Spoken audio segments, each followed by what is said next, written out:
બાબરા શહેરમાં રમઝાન પવિત્ર માસના મહિનામાં મુસ્લિમ બિરાદરોએ રોઝા રાખીને અલ્લાહને બંદગી કરવામાં આવી છે। આજે બાબરા હારૂનભાઈ મેતર દ્વારા ઇફતાર પાર્ટી હિન્દુ મુસ્લિમ બિરાદરો અને આગેવાનો એક સાથે રહીને રોઝું ખોલ્યું હતું અને હંમેશા હિન્દુ મુસ્લિમમાં એકતા અને ભાઈચારો રહે તેવી દુઆ અને પ્રાર્થના કરવામાં આવેલ હતી। તેમાં ઉપસ્થિત બાબરા સુન્ની મુસ્લિમ સમાજના પ્રમુખ Salimbhai Agwan, Babra chamber of commerce and ઇન્ડસ્ટ્રીઝના પરમ પ્રમુખ મુન્નાભાઈ મલકાણ, બાબરા શહેર ભાજપ પ્રમુખ કિરીટ પારવડિયા,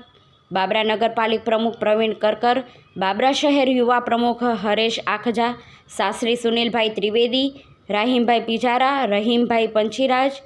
રાજુભાઈ સૈયદ, મનુભાઈ મોદી, જગદીશ વાવડિયા, કૌશિક રાઠોડ, નગરપાલિકા કારોબારી અશ્વિન મકવાણા, શહેર ભાજપના રમેશ સાગઠિયા, આરીફભાઈ મેતર, સબીરભાઈ વાડા, અલ્ફાતભાઈ ગોગદા અને સુન્ની મુસ્લિમ સમાજના લોકો મોટી સંખ્યામાં ઉપસ્થિત રહ્યા હતા।